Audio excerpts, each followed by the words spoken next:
Hello, everybody, and welcome to episode, it's been so many I've completely forgotten the count. 19?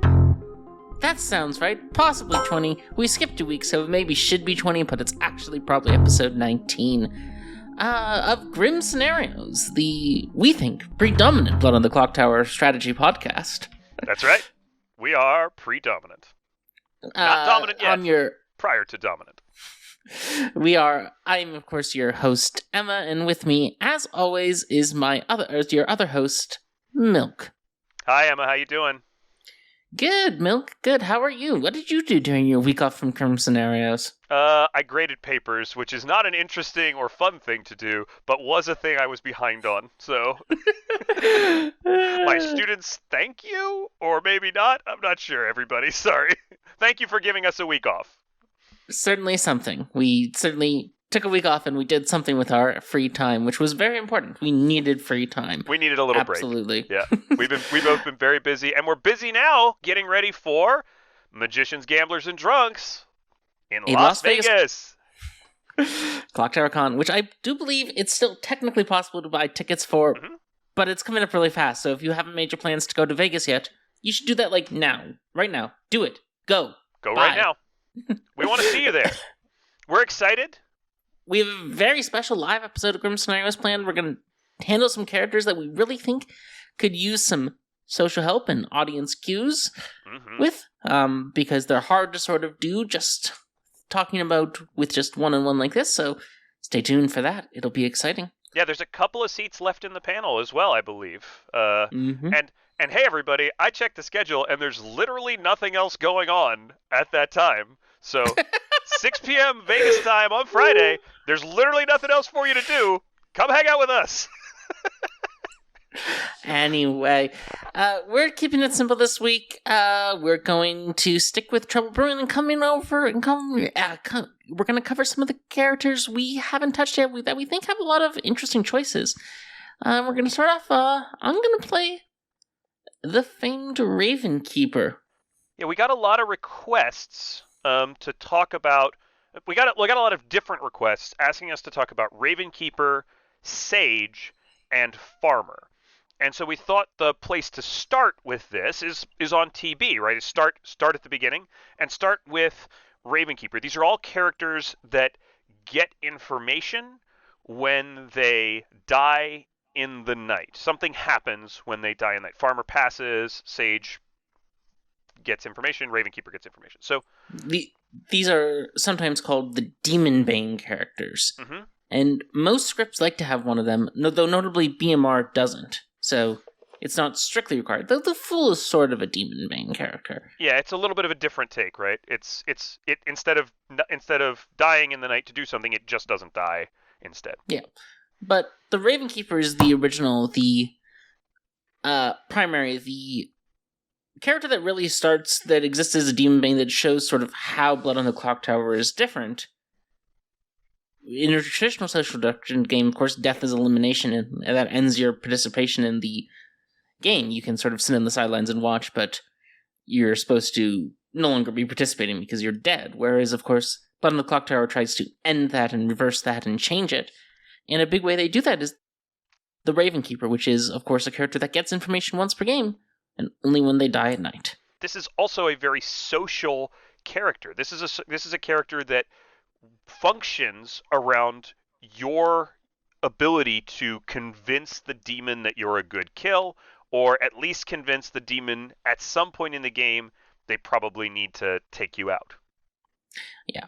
And so the Ravenkeeper, the later in the game Ravenkeeper can get killed, the more powerful their information is, because they're picking from fewer players and have a higher shot of A, hitting a demon, or B, hitting someone who's not a demon and eliminating the demon pools.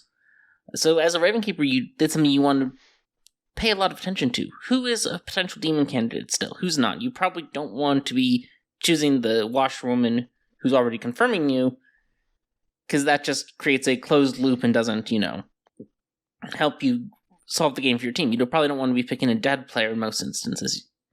You want to be trying to find a win condition for your team.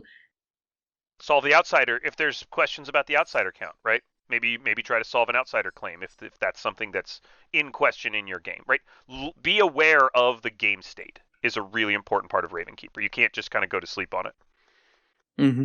Yeah, and of course, there's a few different ways to play it. A lot of people, when they're first starting out, will of course just claim one of the powerful recurring info roles that the demon's definitely going to want to kill, like Fortune Teller, Empath, Undertaker. The problem is that, of course, demons start reading those as Ravenkeeper claims and don't kill them because they think that's probably just the Ravenkeeper trying to get me to kill them. Mm-hmm. The Ravenkeeper also wants to dodge poison. You probably want to try to get those investigator poison pings off the board early if you're the Ravenkeeper, so that you can know that you're not being poison killed and your information's reliable. That's absolutely right. And other people play Ravenkeeper differently. Some people, I frequently will just hard claim Ravenkeeper if I'm the Ravenkeeper. Mm-hmm. Because what Ravenkeeper would ever hard claim Ravenkeeper? That's silly. Not even just that, but like I said, the sort of ideal play pattern for the Ravenkeeper is everyone trusts you, you're good, and then the demon's sitting there on Final Four being like, I kind of have to kill this Ravenkeeper that I've been trying to avoid this entire game, and I really don't want to. But really, I think, as with most things in Blood on the Clocktower, the main goal is to not be predictable. So, don't play Ravenkeeper in a way that the demon is going to be able to predict with perfect accuracy whether or not you're the Ravenkeeper, so that they can either not kill you or kill you early, where your information is less powerful, or arrange for a poison killing on you. You want to play Ravenkeeper in a way that the demon's never going to be quite sure whether you're actually the Ravenkeeper or not. So, don't fall into that basic pattern constantly of always claiming Fortune Teller, Undertaker, Empath if you're the Ravenkeeper. Mix it up. I sometimes like to claim Soldier when I'm the Ravenkeeper, because... Nice one. Why would I do that? If I'm the Ravenkeeper, I'm probably just the Soldier, right? Yep. So, we'll see how we go in this strategy. Every game is different, and what's most important is just... you don't want the evil team to know what you're up to. The Ravenkeeper is one of the few things that the evil team has very limited control. The Ravenkeeper and the Undertaker. The evil team does not know who the Ravenkeeper is going to pick, and does not know what they'll see if they pick them. Yep. Which makes it a very powerful thing, even in a game with a spy, where the evil team knows everything. And as we've mentioned before, once per game abilities are always more powerful. The Ravenkeeper is essentially a once per game ability. You're just going to die one time, especially on TB. I wanted to mention just really quickly, people get, I think, understandably frustrated sometimes with these types of die in the night rolls when there is an evil team grim seeing minion. And I thought we might just want to talk about why it's not, when it's not that powerful for the evil team to know who the Ravenkeeper is, right? What is it about? How does that counterplay work between Spy and Ravenkeeper? I guess is the big question we can ask. Right, so sure. So there's the obvious benefits having the Spy and the Ravenkeeper for the evil team, and they have the Spy Poisoner game. They can just poison kill that Ravenkeeper and guarantee the information is going to be useless for the evil team no matter what, for the good team no matter what. And I think that's actually much more feels bad than the Spy alone is the real risk of just the Spy Poisoner, where he's the Ravenkeeper. The evil team has the perfect counterplay to you, and there's not really any optionality you have to avoid it besides trying to get that Poisoner killed day one before they have a chance to pull off the Spy Poison play. Yeah. But putting the Poisoner aside, the Spy and the Ravenkeeper, the evil team has to make choices there, and they're going to be difficult choices. Like, the evil team, if they know there's a Ravenkeeper, they either have to kill that Ravenkeeper early in a spy game, which means, yeah, your information won't be as powerful, but you'll get it, and maybe it'll be something super useful, like, ooh, that player's the Scarlet Woman. Great information to get, right? Yeah, but on the other hand, maybe the evil team chooses to leave you alive, but as the Ravenkeeper, you want to work on not being able to be framed, because even if the evil team knows who you are and is dodging you, they might get to a situation on 5 alive, 6 alive, 4 alive, where they realize, I can't frame this person. They're not a demon candidate. No one is going to believe they're a demon candidate.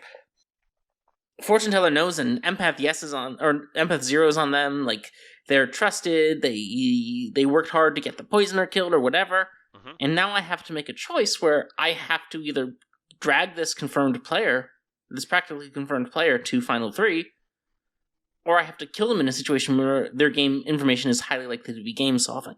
Yep. So, like, if you're worried that as the Raven Keeper in a spy game, you're not going to have anything to do, that you're just going to be sitting around being alive the whole time, just work on your social play. Like, get the good team on board with, and you can work to that situation where the evil team feels like they have no choice but to kill you late, in which case, booyah, you've accomplished the highest priority goal a Raven Keeper can have, which is to die in the end game. Right. The more you believe it to be a spy game, the harder you have to work as the Raven Keeper, right? Mm-hmm. If you feel like the powerful rolls are getting picked off and you're still alive, you're probably going to be alive late. They're probably either going to have to leave you alive late or kill you late. And either way, you don't want to look like a star pass, and you definitely don't want to look like an evil. You want to look like a good. Yep. So with all that said, Emma. Yeah. Let's go to the grip. Emma, you're the Raven Keeper. You're sitting in seat 2. And I think because there is some important social aspect of Raven Keeper here, I do want to just go through a couple of conversations here on the first day or two, just to give you a chance to demonstrate a little bit about what kind of interactions you might have with another player as the Raven Keeper when you're still trying to figure out your footing. So with that in mind, who do you want to talk to? Well, it doesn't really matter, Milk. Let's say seat 4. We've never gone wrong talking to seat 4. Never gone wrong talking to seat 4. All right, you go and have a chat with seat 4. Hello, Emma. I hear you. I hear you're a pretty good player of this game. I hear you run a podcast and must have some really, really good strategies. So what do you think a chef should go around claiming in a game like this? If I was the chef, I would tell the truth. Well, I am the chef, and I'm telling you the truth. Interesting. So what's your number, chef? So are there reasons for a chef not to give their number out? Not super much. Like, there might be some benefit from not letting the evil team know what chef number they need to kill around. But chef information is so powerful for the good team, you probably just want to share it. All right, I guess I'll just share my information then, Emma. I'm a chef with a 1. Ooh, a 1. That's a fascinating number. Indeed. I'm not sure what to do about it, but it seems pretty interesting. Yeah, for now you don't really have to do anything, chef.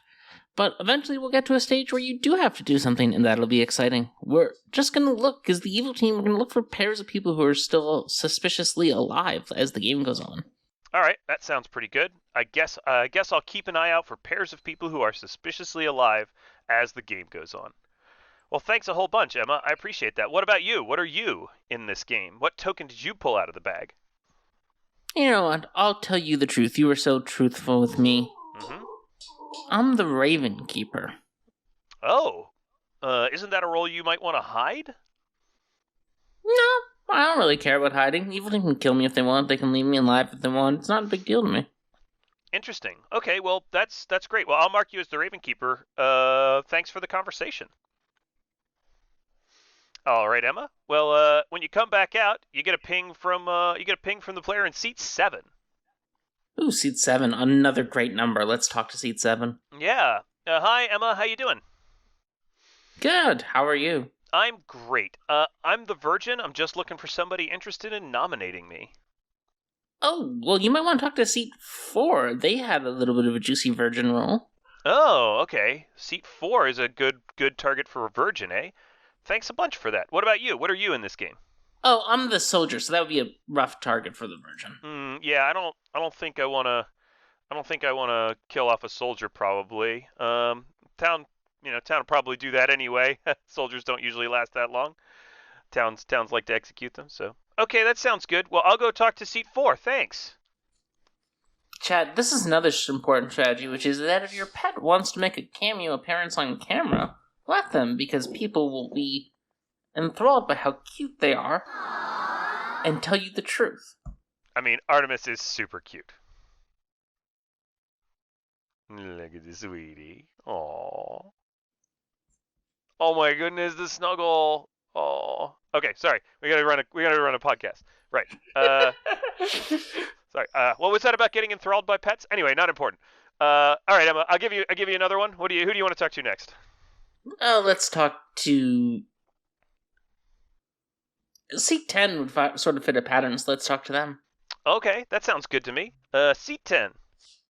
Emma. Well. Ha, you're gonna be pretty jealous. What's up? I'm the butler. I know it's your favorite role. It is famously my favorite role in all of Blood on the Clocktower. How lucky you are. I know it's a great role that I have definitely got. It is my role. Who'd you pick last night? I picked the player in seat 6. It was it's random. You don't know who who you're picking. So okay, yeah. So we'll see if seats let you vote on people you want to vote on, right? Yeah, hopefully. And if they don't, I'll probably just pick somebody else tomorrow.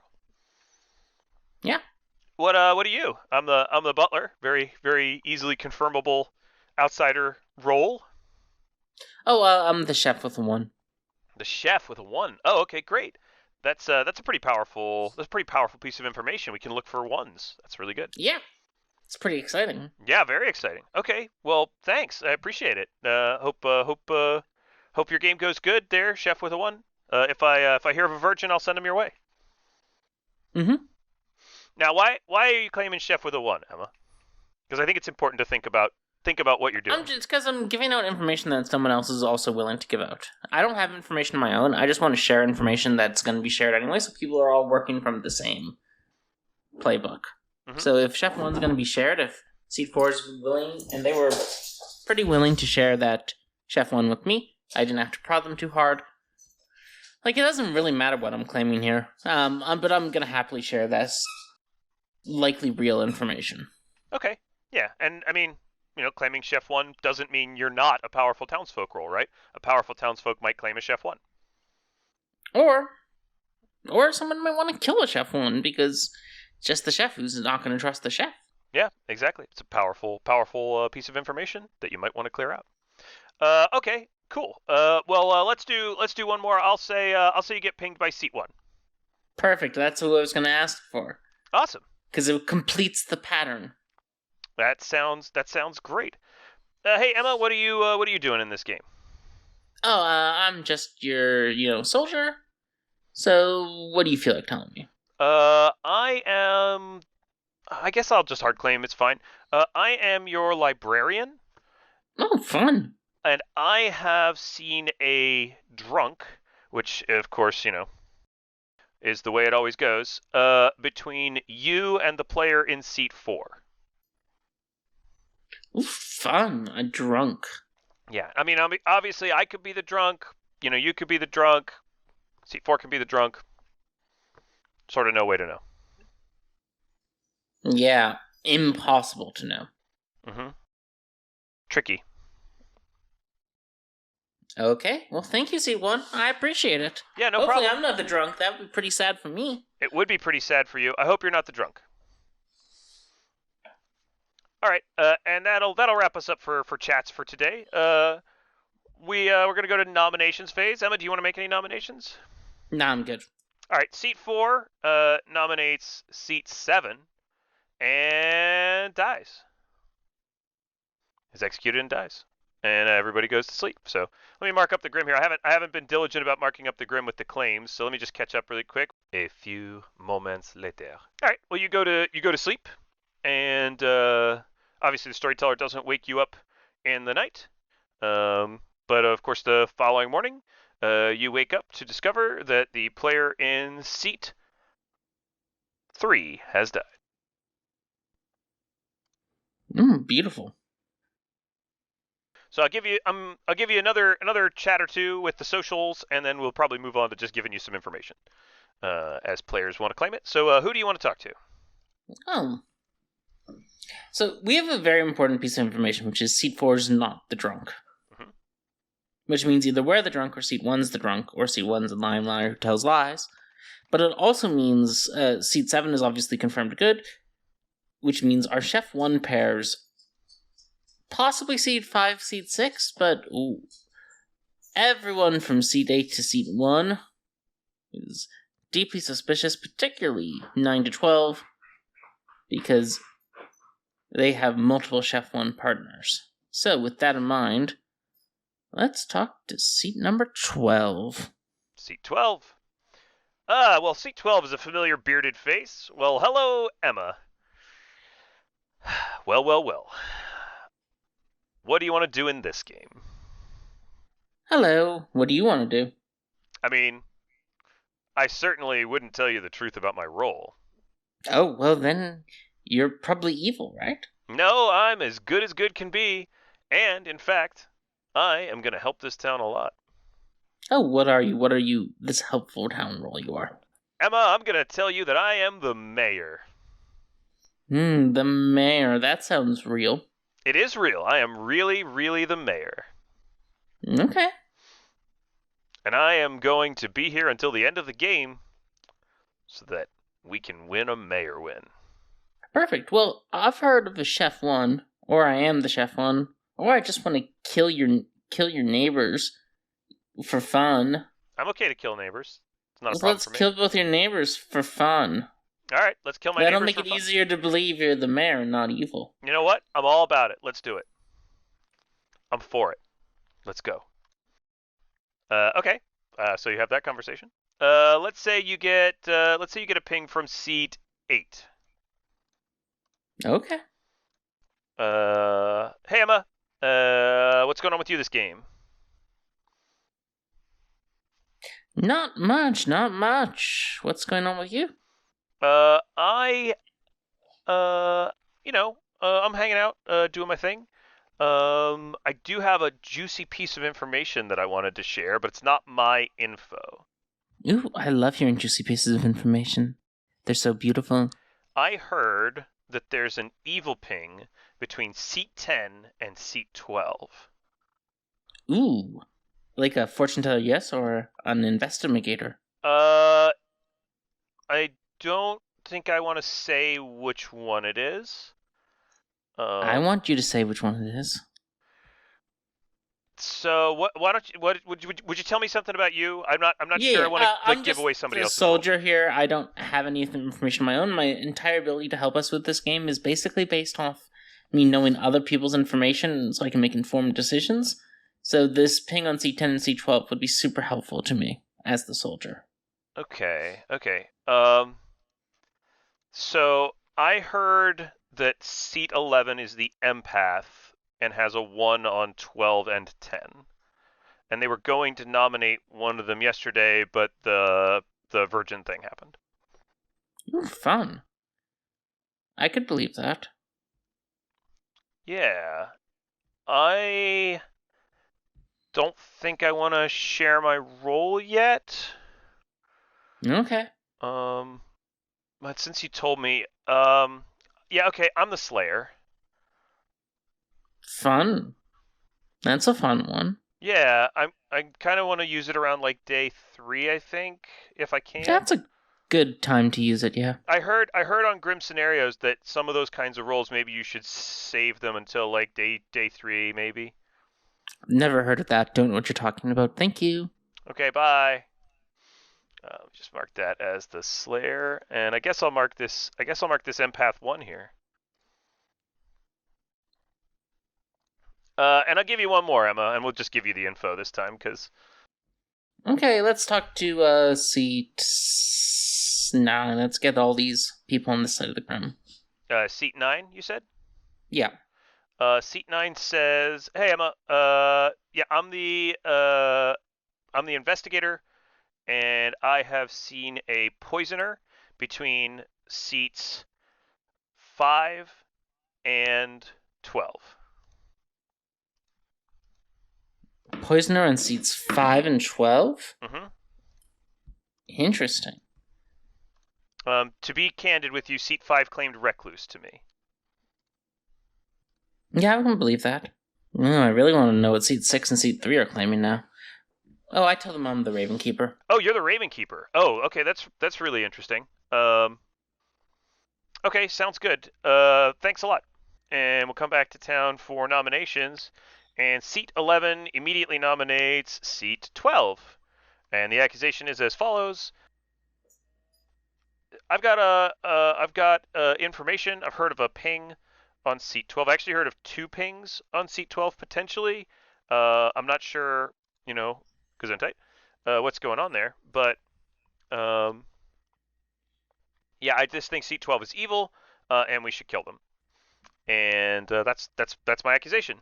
And seat 12 says, I'm not evil. I've been honest with everybody I've talked to today. I'm a good character. Please don't kill me. I'm going to be helpful for town later on. Okay. Yep, the vote's gonna go around. And seat 1's gonna vote on this. Do you want to vote on it? Before the vote comes around, I'd like to lean over to seat 3 and ask if they're the Saint. Yes, I'm the Saint. They say they're the Saint? Did you directly ask them, are you the Saint? Yeah. Yes, he says, yes, I'm the Saint. How did you know that? I was just wondering if there was all 4 outsider claims. Yeah, I'm the Saint. Okay. In that case, I'm not going to vote on this. Have you heard of a drunk? I've heard of a drunk, a butler, a recluse, yeah. Okay. In that case, yeah. So you don't vote on it. Seat 5 votes on it. Seats 7, 9, and 10 vote on it, but it doesn't get 5. The player in seat 12 stays alive. Do you want to make a nomination? Nope. All right. Seat 1 nominates seat 5 and says, I've heard of a ping on this player. They are claiming an outsider role, so I don't think their role's that important. So it might not be that bad of a kill. And the player in C5 says, yeah, I'm the recluse. I'm not that important. I'm an okay kill for town if you want to kill me. So the vote starts, and the hands go around, and we'll just say that seat 6 votes on it, seat 9 votes on it, seat 11 and seat 1 vote on it. That's 5, right? 1, 2, 3, 4. Oh, seat 12 will vote on it too. Yep. So 6, 9, and then 11, 12, and 1 all vote on it. Would you like to vote on this? 6, 9, 11, oh, no, 12, 6, 9, and 11, 1? 12. No, 6, 9, 11, and 1. Sorry. Not. You're forcing me to make decisions? Nah, I'm good. Okay, you're not going to vote on it either. Okay, sounds good. So just to explain sort of my thought process here, it seems likely we're in a Baron game with the outsider claims and the Saint dying in the night. It's possible or not, but I want to investigate this a little more. If it's a Baron game, minion pinging off the recluse, investigator pinging off the recluse, probably just valid. Like, it seems really weird you'd put a minion and an investigator ping with a recluse and put an empath when they were going to be sat next to an empath 1. I think I am just pretty skeptical of this empath 1 at this point. And the recluse seems... It's possible that we have an evil there between 12 and 10. If we have an evil there between 12 and 10... obviously, if it's 10, the Baron game breaks apart. If it's not 10... yeah, I just don't think 12 is evil in those words. I would maybe vote on seat 6 at this point. Okay, well, seat 6 nominates seat 1. And seat 6 gives the accusation. We really need to probably kill somebody today. I think it's pretty important. And seat 1 is claiming a spent roll, so let's kill seat 1. And seat 1 says, I mean, yeah, I'm a spent roll. I'd rather not die, but, I understand that we want to kill people. So if you want to do that, then we can. You're the first vote on seat 1, so do you want to vote? No, I'll pass. All right. We'll say this one gets seat 5 votes on it, seat 6 votes on it, seat 8 votes on it, seat 10 votes on it, but it still only gets 5 votes. All right, I'll nominate seat 6. All right. You nominate seat 6. What's your accusation? So there's some information I've heard that suggests there's some worlds where seat 6 is evil. Haven't talked to seat 6 yet, don't know what they're claiming. but think it might be worthwhile to remove them to clear up somewhere else. Alright, seat 6 says, I am a really bad kill for town today. I think we should kill someone else. That's all? Yep, that's their defense. I'm a really bad kill for town. I'm voting so hard on this. Alright, well, seats 8 and 9 vote on this, and then seats 12 and 1 vote on it. And are you going to vote on it? Yeah, I'll vote on it. Alright, you make it 5. Seat 6 goes on the block. Nobody else seems to be interested in killing anyone, so seat 6 is executed and dies, and everybody goes to sleep. Now, Emma. Mm-hmm. Giving you 2 days of information. You've got an idea about the Grim. So I would love it if you would die, please. Okay. And what I would like to know is, what player do you want to pick with your ability, and what is the thought process that goes into this choice? What are you looking to learn, and what are you eliminating? What players are you eliminating from contention as a potential pick? Alright, so I'm not picking seat 1, because assuming that seat 1 is good, I'm always seeing drunk there. Okay. So I already know that that's what's being seen at seat 1 if seat 1's good. And I have no reason to think they're evil. In fact, in a chef, no reason. In a Chef 1 world, your direct neighbors, if you're good, are slightly more likely to be good than normal, so not going to pick seat 1. Not picking seat 7, obviously, we all know they're the Virgin. Mm-hmm.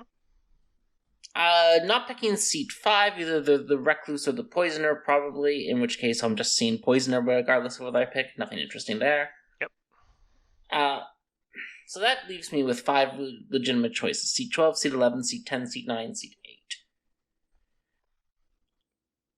At this early stage of the game, I think the most valuable thing for me to do here is to check seat 10. Okay. If I'm sober and healthy and see Butler, that's super powerful information because it confirms all the outsiders. It makes it likely that the empath is evil. Possible that the evil team is just seat 12, 6, and 5. No, it can't be 12, 6, 5 if it's a Baron game. But it's likely the empath is evil, probably with the investigator and the slayer, if I see Butler. Alright. If I see empath, it means something. If I don't see Butler, it means something different. So I'm picking C10. You pick 10, and I show you Butler. Okay. So, what conclusions do you think you can draw about the Grim? If you had to decide what's going on in the Grim right now in this moment, what do you think is happening? Most obviously likely, it's not a finalized Grim situation. It's not finalized. So you hope you're sober here. If you're sober here, this is super powerful information. It means the librarian's the drunk. It means that Recluse and Saint are real. Butler's real. Empath probably evil. Chef 1 is probably Slayer and Investigator. That's what you'd want. That's what you would hope would be true. In worlds where you're drunk, it's just meaningless because you're drunk. Of course. So you don't live in that world, right? Yeah. Okay. Well, we're not gonna carry on too much more because we've already done a pretty good chunk of done a pretty good chunk of time here. But if you had to point out evil players, let's see how many of them you can get on your guesses here, based on what you know. Based on what I know, I think the most likely evil team is 9, 8, and 11. There's other possible permutations, but 9, 8, 11 is the most likely evil team. Cool. Your information and your assumptions are very, very close. You have almost found the entire evil team. So I will just tell you, we'll go around this Grim real quick. So you, of course, were the Raven Keeper. You were not the drunk. You did get correct information on the Butler in seat 10. The Saint is in seat 3, and I just told you that they were the Saint. The Chef in seat 4 is the correct Chef, is the real Chef with a Chef 1. Also not the drunk. The player in seat 5 is, in fact, the Recluse. And the player in seat 6 is the Undertaker, who was pushing on people because they wanted to get information and didn't really want to share that they were the Undertaker, etc., etc. Seat 7 is the Virgin. Seat 8, your Slayer claim, is the Scarlet Woman, which makes seat 9 your Baron. who has put all these outsiders into the game. Seat 12, who claimed mayor, is in fact your mayor, and that leaves between seat 1 and seat 11 an imp and a drunk. The empath is in fact the drunk, and the librarian claiming to have seen a drunk is in fact your imp. But you did get 2/3 of the evil team off of your 2 days of information and a Ravenkeeper pick, which is exceptionally good and powerful. Other players in town might have had to, as the game continued, you might have been able to solve out that the empath was getting drunk information. You might have killed the empath the next day, and then the game wouldn't have ended. Don't really know where the game goes from there. But I thought that was a very good demonstration of how you can talk about being the Ravenkeeper, how you can present information. You talked to the Baron very late on that day, so the Baron wasn't able to communicate back to the imp when you claimed Ravenkeeper to them, and nobody else was sharing that you were the Ravenkeeper. So a little bit of luck there, but also very helpful, I thought. Okay. Nice and successful Ravenkeeper run. Get set up for game 2, friends, so don't go away. But we'll be right back.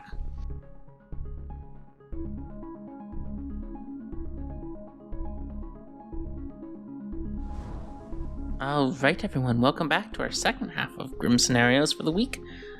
Still in Trouble Brewing, and as you can see from the token on the Grim, Milk is playing as the spy. Sneaky, sneaky. So Milk, tell me a little bit about your thoughts on the spy. I think when you first play Blood on the Clocktower, when you first pick up a token in Trouble Brewing, and look at the token list, look at the information, you look at spy and you go, that is so unfair. How unfair is it that the evil team gets to know everybody's roles? The whole point of social deduction is other people not knowing what your role is, like being able to hide that information. And they go, that's so powerful. And then they overlook the second part of the spy's ability, which is you might register as good or a townsfolk or outsider. And that's really where the spy shines, because the spy's ability really allows them to blend into the town and really disappear from powerful townsfolk abilities. On a script where the demon can pass their token to a minion, late in the game, the spy can catch a star pass, be in 0 pings, have positive confirming information on them. Empath zeros, fortune teller knows, washerwoman confirmation, librarian confirmation, no chef ping to point at them, right? They can have everything looking right and just catch the star pass and be the demon in final 3. It's an incredibly powerful ability. Knowing the Grim, Emma, I think over the course of these 19 episodes, I think we've demonstrated that knowing the Grim, while useful for the evil team, is generally something that they can deduce. And even for good players, is often something you can deduce.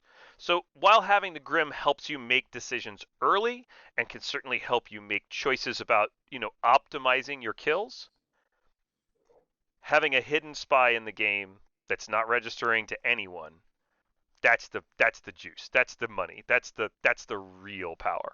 You were talking about the power of knowing it's a spy game. Mm-hmm. So I thought I'd show you a Grim and see what you have to say.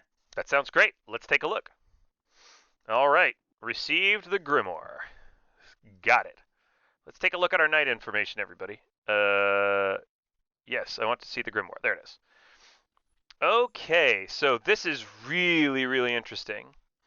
So, knowing it's a spy game is a big part of what looks like it's going on here right now. So, what do you mean, Milk? Let's take a look at what Emma's given us here today. So we are the spy sitting next to the imp. So let's go ahead and add some tokens to the Grim. A few moments later. So let's talk about what we can think about from this Grim. All right. The first thing is we need to figure out what's going on in these pings. So the librarian has seen us as the wrong ping in a butler ping, and as the right ping in what is probably a spy ping. We are probably being shown as the spy. I mean, you almost have to be because Yeah. the investigator's sober and healthy. There's no poisoner. Yeah, it's the actual minion ping, right? And then the Undertaker is the wrong in this. So, what does that mean? It means a couple of things. The first thing is it means we could get into a butler double claim, right? We could double claim the butler and get the butler killed. That doesn't seem super valuable or useful, trading the spy for the butler. Plus, with you in both pings, I think that'll read as a pretty obvious spy play. You get 0 points for suggesting double claiming the butler. Yeah, that's not great. What's that, Artemis? Oh yeah, 0 points. She wants to take away points, but you can't get into the negative. We're starting early. Now, another play we could try is we could try to double claim the Undertaker. We could get into an Undertaker double claim here, right? A claim where we claim to be the Undertaker, and the Undertaker also claims to be the Undertaker, and town is sure that one of us is the spy. Now, that's something you could do. You could use your Undertakering to give out false information on players, but that's likely to eventually get you caught as the spy. So what's option number 3? I'll give you 2 points for that answer. I also agree you shouldn't be dealing in an Undertaker. Yeah, I don't think that's a good one. So what's option number 3? Option number 3 is frame the Undertaker as, I don't know, let's go with the spy, who has been seen in a spy ping, and claim something else entirely. Possibly something that does not get information. Possibly something where you're not using the Grim to your advantage, but handing the Grim off to other people so that they know it, but honestly, it's not even that important that we use the Grim here, right? There's a whole bunch of stuff that's already happening. We have to hope, one thing we really have to hope, is that with all these pings on us, the storyteller has seen fit to give the chef something other than a 1. I think that's a safe assumption. I'll give you 2 points for making that assumption. And I like this idea you have of claiming a non-information role. I'm going to give you 2 points for that one. That brings you up to 6. And I'll give you a bonus point if you can guess what non-information role I think you should be claiming here. I'm going to claim Recluse. You get the bonus point for an all the way up to 7. Yeah, and the reason why, chat viewers at home, whatever we call you, I don't know. The reason why, everybody, we're going to claim the Recluse is because we're going to create the illusion of a Baron game. You've seen through what I want you to do, Milk. I'll give you 2 points for getting everything I wanted you to do here. That brings you up to 9. I'm going to claim Recluse. It's going to make my imp who's sitting next to me look like they're not the demon, because there's going to be a chef. There's going to be a chef 0, so that's going to be good, right? That's going to mean that hopefully the town thinks that the imp's not the demon, and hopefully the Scarlet Woman takes that saint bluff, and so it looks like they are actually the saint. Which means we can frame somebody else later in the game. We can frame the Undertaker as the spy. That's a nice, powerful thing we can do. I might even tell the imp, don't hurry up and kill the fortune teller. There's not really a rush to do it, and we would love it if the fortune teller pings off of the soldier. That said, the fortune teller is probably the only trustworthy, good information here. So, that's a thing. We may have to get the fortune teller fairly early, but I would actually think about killing off the virgin if they haven't procced early. Maybe one of the reliable roles, the chef. Maybe kill off the Ravenkeeper to make them think they're poison killed. There's so much available here that's not killing the fortune teller straight off. And the later we kill the fortune teller, the less likely it looks like spy. Milk, and what? So if you want the Scarlet Woman bluff and Saint, which I agree with, which of the 2 other buffs do you think your imp should be taking? And yeah, what do you think your imp should be buffing here? If I'm the imp, I probably take Washerwoman of those 2 bluffs. The imp is going to have the Grim fairly quickly. I can lean over and whisper to them potentially, or send a whisper chat to them of a player that they can Washerwoman confirm. I will give you 2 points for that, and I'll give you a bonus if I like your answer on who they should be washerwoman confirming. So a great choice for washerwoman confirmation here, I think, is the Raven Keeper. I agree completely. That's the full 3 points. But give the rest of your explanation. Give the rest of your explanation and why they should be confirming this drunk Raven Keeper. So there's a whole bunch of reasons why. Raven Keepers really, really desperately, like, people feel bad for Raven Keepers, so storytellers often washerwoman confirm them because it's helpful for the good team to some extent, but also it's not confirming like a constant ongoing information role, etc., etc. So Raven Keepers often get confirmed, so it's not unusual for a washerwoman to see a Raven Keeper, and also it makes the drunk Raven Keeper's information look good. We want the drunk information to seem like it's good information. So yeah, basically my first thing is going to be to start claiming Recluse. We have to trust the storyteller. We have to hope that they're not giving a Chef 1. Even if they are giving a Chef 1, we have a Scarlet Woman that's going to get a Saint Bluff that's going to be able to carry a lot of this game. So even if the Imp gets offed and there is a Chef 1, probably okay. We want to try to get, we probably want the Fortune Teller dead on night 2, potentially. Get that Raven Keeper killed maybe night 3. Ideally, and just really, make it look like a spy game, or make it look like the spy is trying to hide that it's a spy game. Again, if the Virgin doesn't get procced day 1, just get rid of that Virgin, you know. Mm-hmm. And Milk, given that you're bluffing Recluse, I assume you're not going to be trying to proc the Virgin, eh? No, it's a good interaction we should talk about, right? The spy can register as a townsfolk. For the Virgin's ability, so you can like try to get yourself to look like a good player, but players know that, so it doesn't always work. I'm not going to be in a rush to get confirmed. I don't need to be confirmed because I'm not the demon. I'm the spy. Now, if somehow the Scarlet Woman doesn't take the Saint Bluff for some reason, and dies, I can potentially catch a star pass later, in which case I still don't really want to have interacted with the Virgin. I don't want to have nominated them while claiming Recluse and not look like a townsfolk, and I certainly don't want to be dead. That doesn't help my town.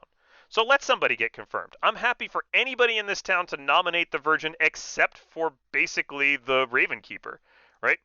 The Undertaker is the spy, so they can register. I'm just going to immediately go, oh, well, the spy can just get killed by the Virgin, whatever.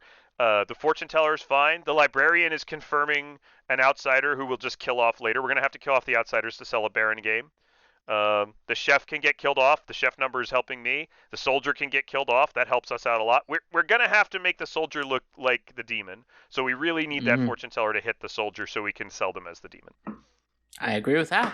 So I'll give you another 2 points, up to 14.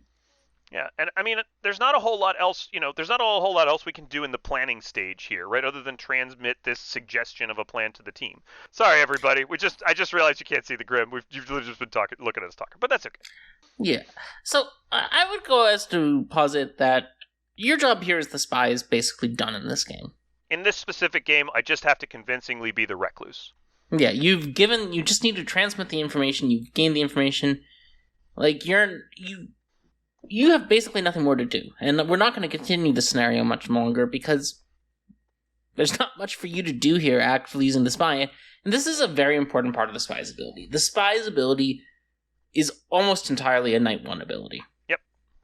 I might register to some people as not the spy later on. If you're set somewhere near an empath, maybe it matters. Yeah. Like if you get executed, maybe it matters. But basically, your job is done night 1. You're either used to confuse a ping, or you're not. And even when you're not used to confuse a ping, you know what those pings are, and you can plan around them. But look how much information those confused pings... Look at how much information those confused pings have netted us, right? About how to play this game. We have a strategy for the whole game now. Now, I can't force this strategy on my teammates. My teammates have to choose this, and they may play differently. They may take different bluffs but even if the Scarlet Woman doesn't take the Saint Bluff, or the Imp doesn't take the Saint Bluff, even if they go Slayer and Washerwoman or something like that, right? Me being the Recluse still looks good for me. The Imp, Washerwoman, confirming a Raven Keeper that's drunk still looks good. They might choose to do some weird confirming with each other, okay, we leave that up to other players. We can't dictate what they do, but there is a play in this Grim. So, yeah. Milk, with all this said, I want to ask you a question. Let's say, despite all your careful planning, everyone says, Milk's in the investigator ping, Milk's in the librarian ping, Milk's not the recluse, he's just the spy. How does that affect your strategy if they all just decide you're the spy? Who here can you frame as on your team? Who's an easy person to frame on your team as the spy here? I can certainly frame... so there are a couple of things I can do. I can certainly frame the soldier as being on my team because they're in the fortune teller red herring ping. I can also frame the Raven Keeper. They're going to get false information, and they might look like an imp star passing. So that's a potential as well. Also, because I'm claiming an outside... Let's see. So I'm claiming an outsider. So if they think I'm evil, then there is a drunk, and there's also a butler. So the butler's real, so I can't frame the butler. Oh! I was gonna. Oh, I can frame the butler because one of my teammates is claiming saint. And because you're in the librarian ping, so the librarian could just be pinging off you, and you could frame the butler. Can't give you 3 points for that answer because you didn't see that you can frame the butler. I don't know that the librarian has. I would have to switch my claim to butler. Yeah, it would have to come before I claimed recluse. No, you can do it even being claiming as the recluse. You can frame the butler. You can say you can make it look like you and the butler are an evil team together. Sure. That you just picked two outsiders and hoped you got the right ones. Yeah, that's fair. That's also possible. Yeah, it's a harder play to make, I think, but yeah, it's possible. Yeah, I would probably not lean to that. I would probably not lean into that play so much, framing the butler. But it's an option. If you get if you get read as the spy, it becomes an option. Yeah, what I don't want to do is I don't want to close doors for my team. So I don't, if I'm selling a Saint Whirl, if I'm still trying to sell like that the Scarlet Woman is the Saint or the Imp is the Saint, right? That looks more true if I'm the Recluse. So if I try to make the Butler look evil, that might make I don't know. There's well, if you and the Butler are evil, that makes the Saint look even more good. They're confirmed. Yeah, it depends on how people read it. Like they might just go, okay, Saint and Butler, that's the two outsiders, and then the Raven Keeper, the drunk Raven Keeper, is still useful. So like it's just, it depends on how you approach it. I think you're right. You could make the Butler look evil. I'd probably try to make the Soldier and the Raven Keeper look evil. I think that's the strongest too. Well, we'll leave you off on 14 points. And say this was a solid week for Milk, and 14 points we'll say is enough to trade in for your third certificate. Number 3. Hopefully in Vegas we find out what those certificates do. I have actually decided what you can trade those certificates in for in Vegas, Milk. Well, looking forward to finding out. I'm sure the audience is too. Well, with that, everybody, we're going to close up this episode of Grim Scenarios. I hope you enjoyed it. I hope you learned a little bit of something about the Raven Keeper and the Spy. We'll be back with you, of course, next Wednesday, as every Wednesday. Except for last Wednesday, when we didn't do it. That's true. Well, yeah, I mean, look, everybody needs a break sometimes, all right, Emma? 9 episodes at a time. I think we took a break after the 9th one as well. So we'll just take a break every 9 episodes. It won't be a reliable thing that we could ever repeat properly, but... Anyway. Bye, friends. Sorry we deprived you of Grim Scenarios last week. We'll do it again at some point. We hope your scenarios this week are grim.